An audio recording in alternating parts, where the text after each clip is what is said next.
Alright, welcome to Cooking Conspiracy, and we're doing Andy's Veggie Beefcakes. Here we go. Start off by dicing half of one red onion. Put that off to the side. Now take 2 carrots. Some people can handle 2 carrots at once, but you can do one at a time if it's better for you. And just grate that down. Get it out of the way. I got 1 Fresno pepper. Any hot pepper would work. I dice it up nice and small, about the same size as the onion pieces, and put them all in a nice mixing bowl.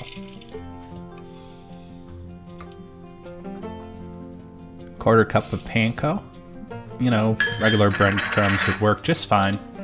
Take some feta cheese, crumble that in there. Using the same box grater. These things are great. Use it for everything. Half pound ground beef. An egg.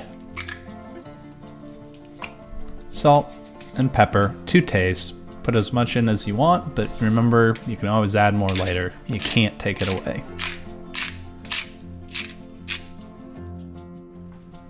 1 tablespoon of olive oil.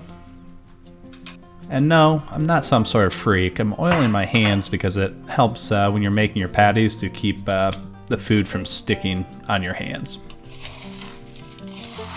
Give it a good mix. You want it to be a uniform mixture. And when you got it to that uniform mixture, start by making little meatballs and then push them down into patties. Probably not quite an inch thick, ½ inch thick is about right. Really the important part is to have them the same size so they cook at the same rate. Some olive oil in a preheated pan. Put it in, and this will take about 3 to 4 minutes aside, but keep an eye on them, and as they start to change color, you know they're getting close to being done. Oh, flip, there you go. Oh, that was a better flip. Okay, they should look like this on both sides, and they're pretty much done. Pull out on time, as always.